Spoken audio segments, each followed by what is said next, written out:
I finally saw the demon that has always taken care of me. The loneliness was a part of me. Even when I was surrounded by people who wanted to know me or be close to me, I knew how to smile and be nice, but I didn't know how to follow conversations or show real interest in things I didn't care about worldliness. I was exactly at that point where people would think I was cool without actually knowing me, where I looked pleasant without truly engaging. I had gone a couple of times to the movies or a bar because I knew I'd sometimes have to give in, just enough to blend in and be left alone when I wanted.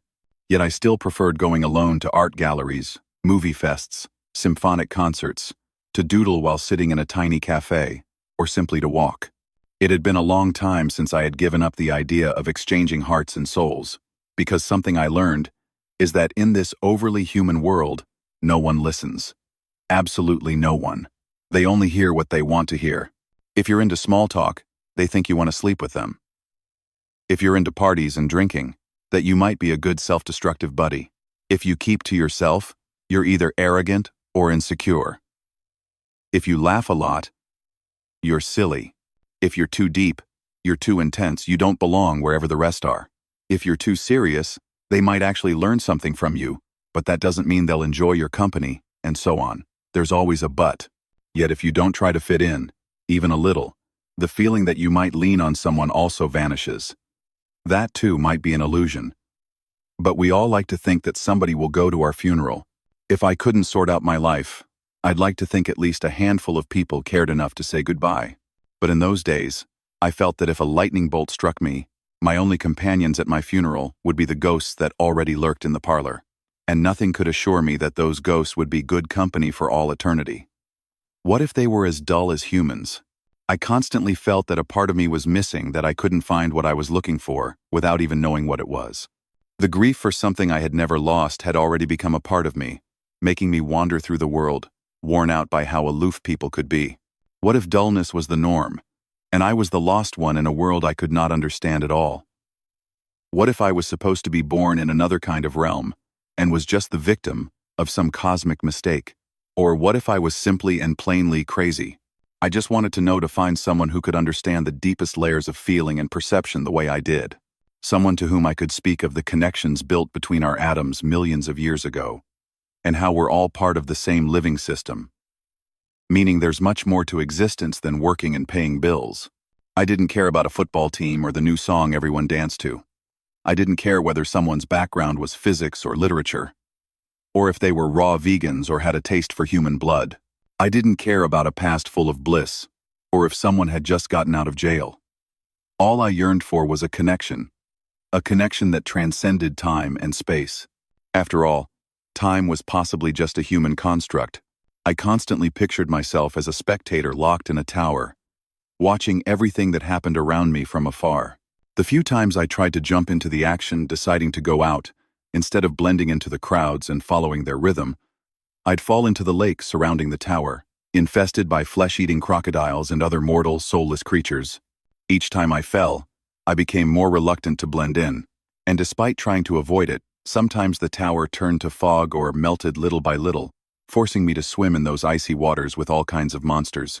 And if I survived, I would wander among soul and heart-eating people who might look completely innocent to each other, but who longed to devour agonizing and lost souls like mine. Starved for hearts in pain and torment, and for those very few who dared to be themselves. Each time I returned to seek refuge in the tower, I tried to make it higher and stronger, licking my wounds like an abandoned dog, only praying that this time it wouldn't dissolve or turn to dust. The tower grew stronger, taller, colder, and I became a better spectator of the show. Each time it shook, I built more bricks around it, releasing more deadly creatures into the water to remind myself I shouldn't even try, that I should cling to its beams with all my remaining strength. But the mind is weak, and the heart is a bad influence, quite stubborn at times.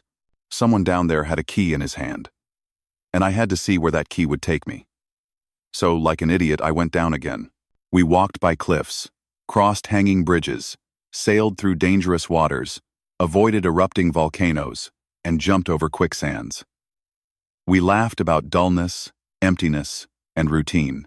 We saw powerless and broken souls, but I clung to his warm and protective gaze.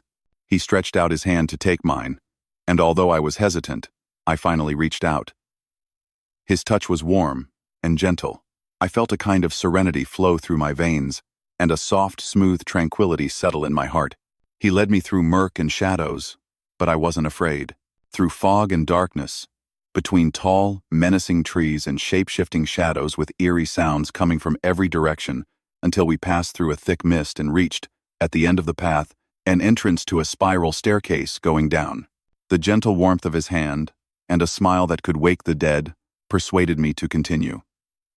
As we advanced, the stairs led us to a very old and secret passage with a door at the end. It seemed frozen, but he gave me a tender smile to remind me that even if time no longer existed, he and I were indeed there. The key was shiny as the moon and beautiful as the stars, almost as beautiful as the door that awaited us. I couldn't even begin to imagine what I would find behind it. I pictured flowing colors, a warm rain of sparkles, and the constant feeling of oppression leaving my chest. He placed the key in my hand and held it with his own. I was shaking. Or so I thought. The ground around us, the passage, the cave, the door, everything was trembling. Everything began to blur while Druin searched for my eyes, confused. A chill ran down my spine to the tip of every hair, and I felt needles piercing me from the inside out through my ears, tongue, and eyes. I heard Vari's voice as I screamed in pain, trying to hold onto Druin's hand, but it was useless. His hand was turning to smoke, just like everything else. I opened my eyes in anguish and terror to find myself between soft covers and pillows that somehow felt colder than the lake surrounding the tower, and just as melancholic. Vari's voice still echoed, as it had in the dream. I felt a knot in my throat that still held the soreness of the needles, and with tears streaming down my face, I sat up in desperate despair. All I could think about was Druin and how he was gone. Vari was in front of me, standing, facing the bed, with his ice-cold gray eyes and long, shiny hair. Tall and statuesque. He seemed upset, as if he had just cried, and was trying to hide it. He reminded me of The Fallen Angel by Alexandre Cabanel. It was the first time he was truly in front of me, not on the other side of the mirror, not as a shadow, not as a note I'd randomly find, not a soft whisper in my ear, not a misty shape. He was there cold, upset, bitter. I wasn't afraid of him, but I was terrified of what he could have done. If a demon could pant, he surely looked like that. Without daring to speak, I asked everything I wanted to know with my eyes. He knew. I couldn't allow him to hurt you. His voice resonated like in my dream, pressing on my chest, making me feel uneasy and frustrated. I could hear a million echoes of the same sentence, each one stabbing deeper than the last. He began to fade, dissolving like in a movie. "What about Druin?" I shouted while I could still see Vari's eyes. I was terrified of his voice's effect, but I had to know. "You don't have to worry about him anymore," he replied as his eyes vanished into thin air. "He didn't want to hurt me. That's a risk I'm not willing to take." And with that, there was no trace of him, not in the room, nor anywhere else. I gasped, overwhelmed, fighting the numbness in my palms and lips. I jumped to grab my phone, desperate, hoping all of this was just a bad dream. But nothing. No trace of Druin. No messages, no calls, no pictures, no name to find online, as if he had never existed. Or as if he had never existed in my life. I pictured him holding someone else's hand with the key, opening that door in another universe, where I never existed. I even hit my head, cursing in denial, but it all ended in bitter resignation after a while. I slowly sank between the covers, holding my pillow with desolation and helplessness, exhausted and broken, weeping the most bitter tears that had ever left my eyes, feeling as if they would never stop.